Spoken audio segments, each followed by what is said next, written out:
Hello students, online classes में आपका स्वागत है। लास्ट क्लास में अपन ने किया था बहुलकों का आणविक द्रव्यमान और अपन ने बताया था बहुलकों का जो आणविक द्रव्यमान है, मॉलिक्यूलर मास है, वो औसत के रूप में निकाला जाता है और उसका जो आणविक द्रव्यमान निकालने के दो मेथड बताए थे। पहला जो था संख्या औसत आणविक द्रव्यमान mn बार और दूसरा था भार औसत आणविक द्रव्यमान mw बार।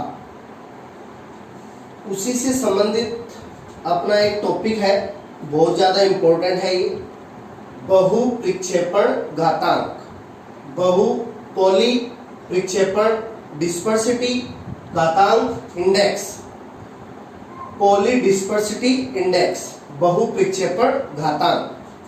अब देखिए, पॉली से आ गया P, डिस्पर्सिटी से आ गया D, इंडेक्स से आ गया I, तो इसको शॉर्ट में कहते हैं PDI। अब ये क्या होता है देखिए,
तो ये बहु विक्षेपण घातांक है, पीडीआई है, उसकी परिभाषा है।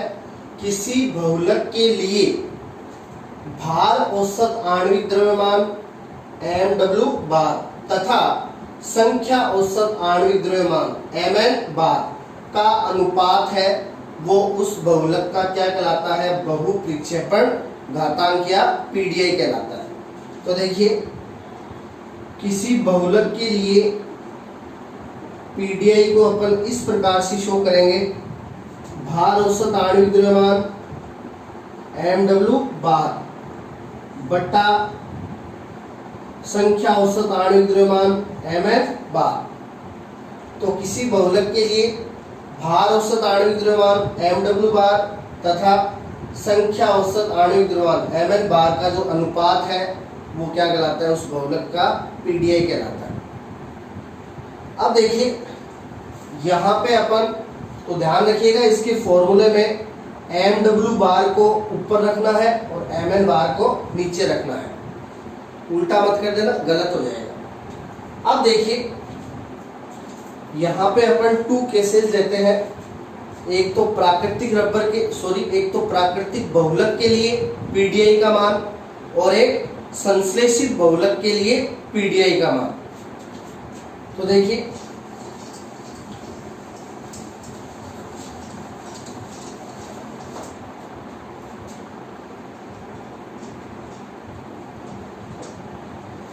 पीडीआई बराबर हो गया mw बार बटा mn बार।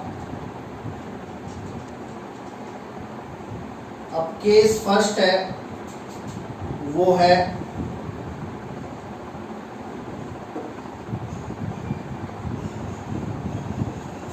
प्राकृतिक बहुलक के लिए।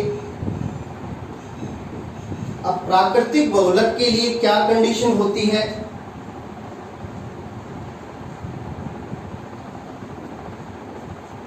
प्राकृतिक बहुलक के लिए ये सिस्टम होता है कि प्राकृतिक बहुलक के लिए भार औसत आणविक द्रव्यमान और संख्या औसत आणविक द्रव्यमान का मान एकदम बराबर होता है। अब ये दोनों मान प्राकृतिक बहुलक के लिए क्या होंगे, बराबर होंगे। तो ये बराबर होंगे, तो पीडीआई का फॉर्मूला होता है mw बार बटा mn बार। अब ये दोनों बराबर हैं, तो प्राकृतिक बहुलक के लिए पीडीआई का मान आ जाएगा 1। तो प्राकृतिक बहुलक के लिए पीडीआई का मान कितना होता है, 1 होता है। इसलिए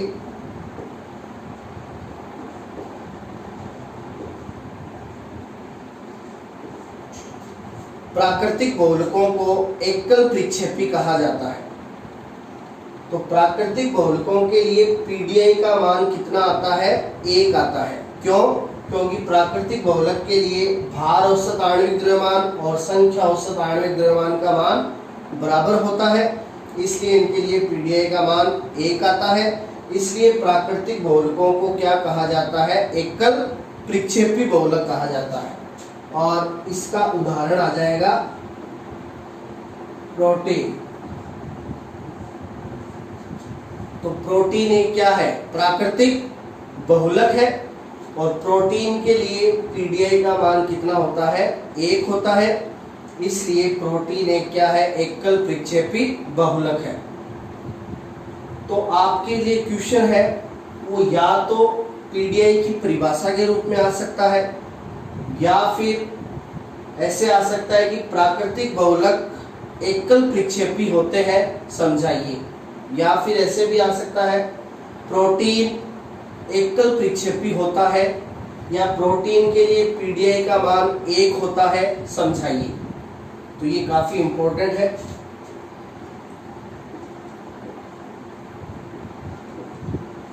अब यहाँ पे केस सेकंड है, वो है संश्लेषित बहुलक के लिए।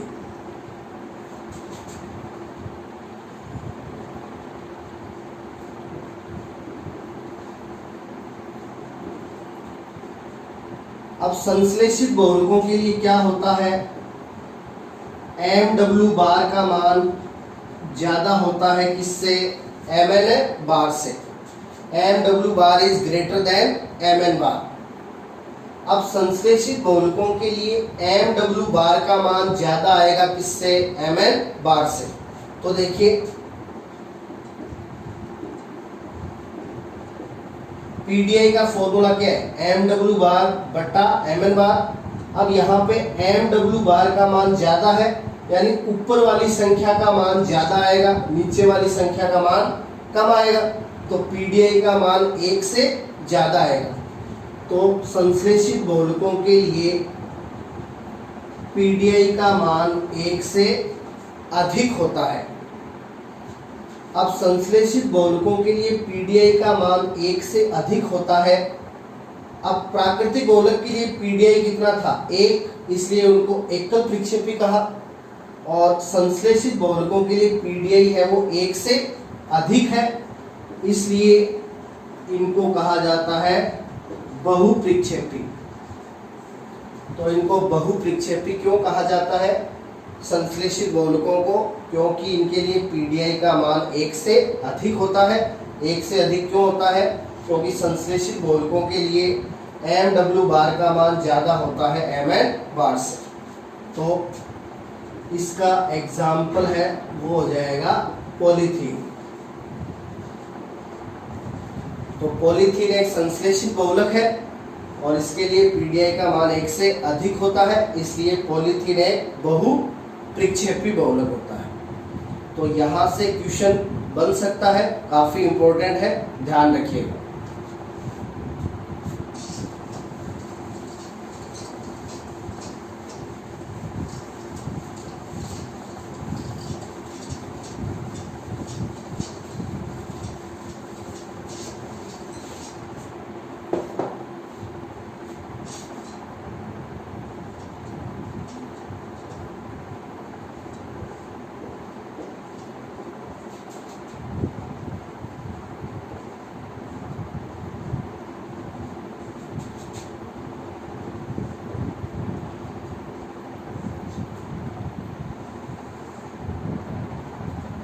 अब देखिए, अब अपन करेंगे बहुलक तथा वृहद अणु में अंतर। कि बहुलक और वृहद अणु में क्या अंतर होता है। तो देखिए, बहुलक में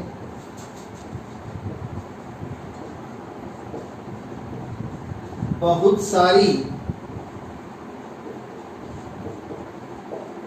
छोटी छोटी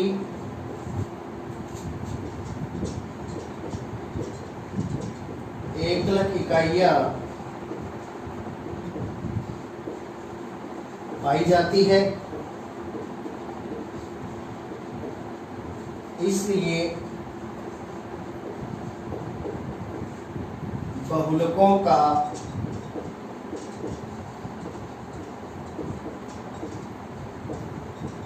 आणविक द्रव्यमान अति उच्च होता है, इसलिए सभी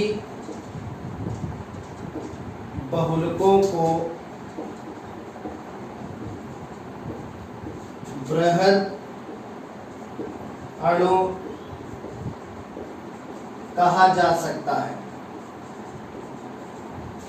तो बहुलकों में बहुत सारी एकलक इकाइयां होती हैं, इसलिए इनका आणविक द्रव्यमान बहुत ज्यादा होता है, यानी ये बहुत बड़े रूप में होते हैं, इसलिए अपन सभी बहुलकों को क्या कह सकते हैं, वृहद अणु कह सकते हैं।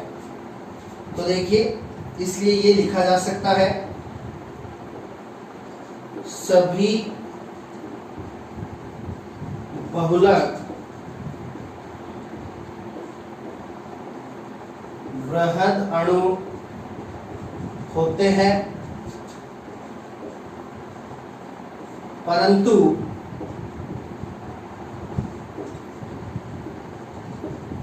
सभी वृहद अणु बहुलक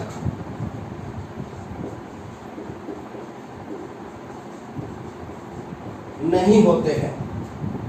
तो सभी बहुलक वृहद अणु तो होते हैं, लेकिन सभी वृहद अणु है वो बहुलक नहीं होते हैं, यानी इनमें कुछ न कुछ अंतर है वो जरूर होता है। तो देखिए,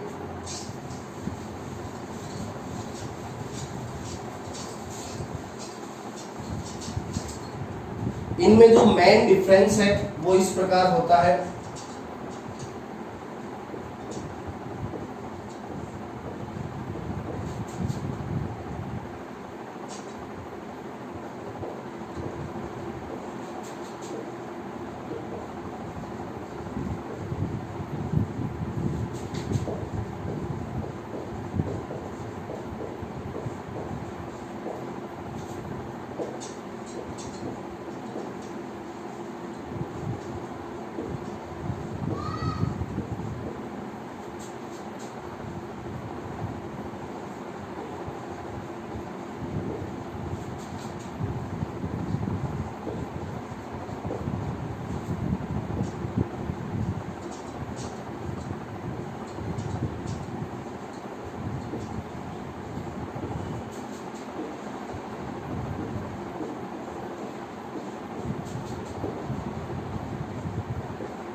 तो ये बहुलक और वृहद अणु में क्या है, मुख्य अंतर है। बहुलक में क्या होता है, समान संरचनात्मक इकाइयों की क्या होती है, पुनरावृत्ति होती है। यानी जो संरचनात्मक इकाइयां हैं वो क्या होती है, एकदम समान होती है और उनकी बार बार क्या होती है, पुनरावृत्ति होती है। जैसे पॉलीथीन है, पॉलीथीन किसका बहुलक होता है, एथीन का। पॉलीथीन किसका बहुलक होता है, एथीन का। तो पॉलीथीन में बार बार किसकी पुनरावृत्ति होगी, एथीन की। तो पॉलीथीन में बार बार किसकी पुनरावृत्ति होगी, एथीन की पुनरावृत्ति होगी। यानी पॉलीथीन एक बहुलक है, इसलिए इसमें समान संरचनात्मक इकाई एथीन की बार बार क्या होती है, पुनरावृत्ति होती है।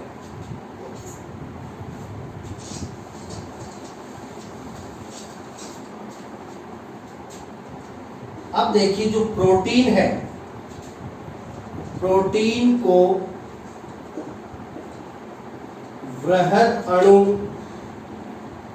कहना अधिक उचित होता है, क्योंकि प्रोटीन 20 प्रकार के अल्फा एमिनो अम्लों से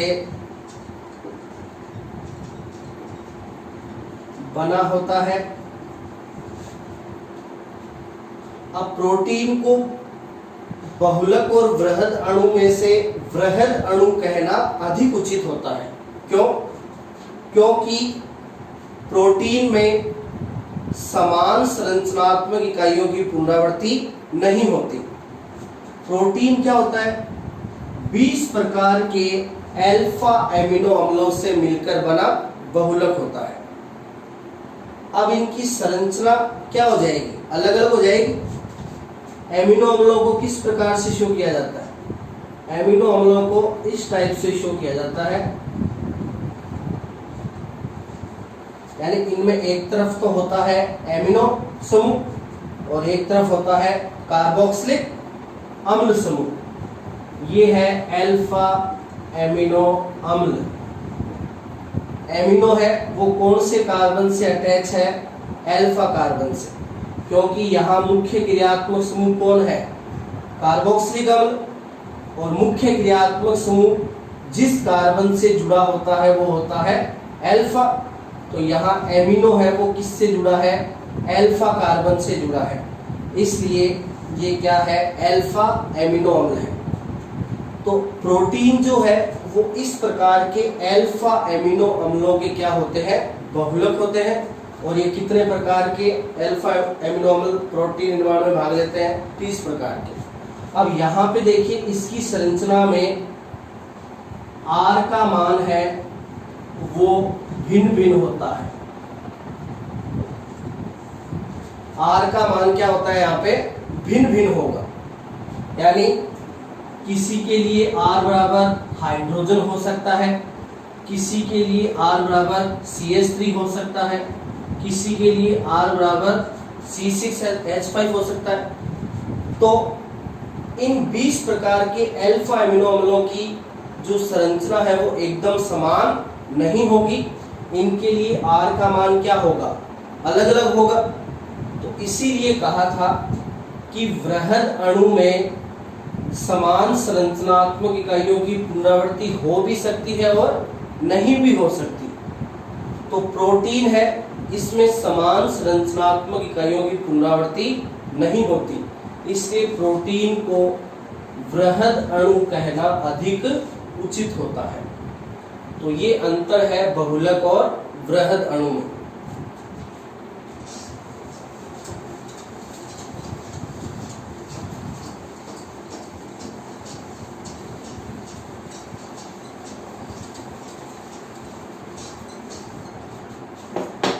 अब देखिए ये जो अपना बहुलक वाले लेसन में लगभग सारा पोर्शन है वो कंप्लीट है। अब जो मेन बहुलकों के जो उपयोग है वो तो आपको बता दिए गए हैं, और वैसे जो बहुलकों के जो उपयोग है वो आप बुक से सभी बहुलकों के जो उपयोग है वो आप देख सकते हैं, और जो आपको जो नोट्स अवेलेबल करवाए जाएंगे उनमें भी जो बहुलकों के जो उपयोग है वो सभी बहुलकों के उपयोग लास्ट में दिए हुए हैं। तो उपयोग है वो भी आपको अच्छी तरह से कवर करने हैं। क्यों? क्योंकि उपयोग से क्वेश्चन है वो कई बार पूछे जाते हैं। जैसे 2018 में जो एक क्वेश्चन आया था कि ये उपयोग से पूछा गया था। नॉन स्टिकी बर्तन बनाने में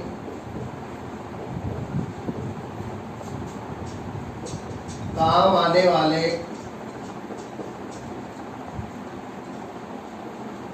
बहुलक का नाम बताइए। तो ये उपयोग से क्वेश्चन पूछा गया था कि नॉन स्टिकी बर्तन बनाने में काम आने वाले बहुलक का नाम बताइए। तो इसका जो आंसर है वो था PTFE, पॉली टेट्राफ्लोरोएथीन, जिसका दूसरा नाम होता है टेफ्लॉन। तो जो पॉली टेट्राफ्लोरोएथीन है जिसका दूसरा नाम होता है टेफ्लॉन, तो ये नॉन स्टिकी बर्तन बनाने में काम आने वाला बहुलक है। तो इस प्रकार से आपको सभी बहुलकों के जो उपयोग है वो ध्यान में रखने हैं। जो मेन बहुलकों के उपयोग है वो आपको बता दिए गए हैं, जैसे PHBV जो जैव निम्नीकृत बहुलक है उसका उपयोग अस्थि उपकरणों की विशेष पैकिंग में और नियंत्रित ड्रग रिलीज में होता है। उसी प्रकार PLA पॉलीलैक्टिक अम्ल, उसका उपयोग डायलिसिस में, पॉलीप्लास्टिक के निर्माण में और टांका लगाने में।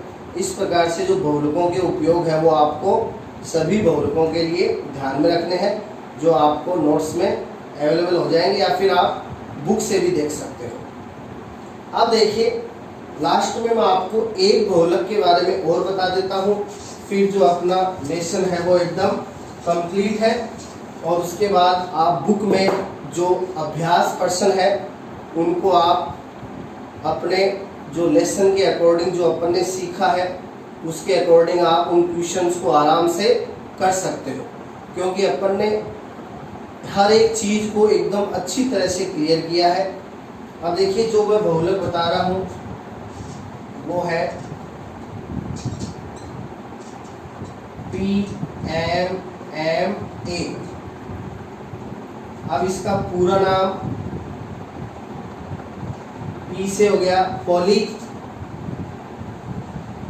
पहले M से हो गया मैथिल, दूसरे M से हो गया मैथ और A से हो गया एक्रिलेट।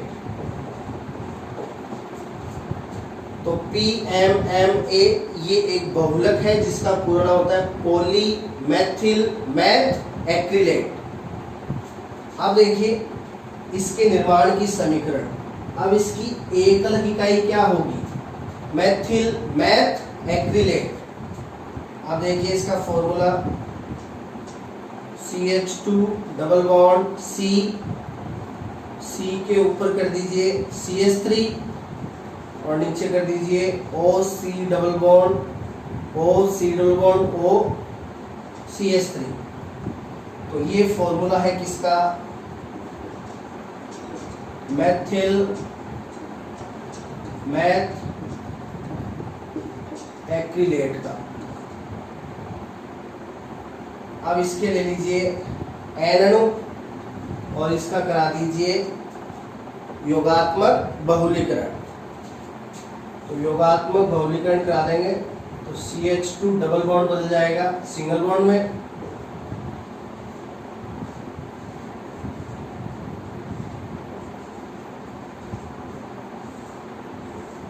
और ये नीचे लग जाएगा N। तो ये बहुलक बन गया पॉली मैथिल मैथ एक्रिलेट। अब इस बहुलक का जो उपयोग है वो क्या है? ये बहुलक क्या है? एक ट्रांसपेरेंट होता है। ये बहुलक क्या होता है? ट्रांसपेरेंट होता है। इसके इस गुण के कारण इसका जो उपयोग है वो आंखों के लेंस बनाने में किया जाता है।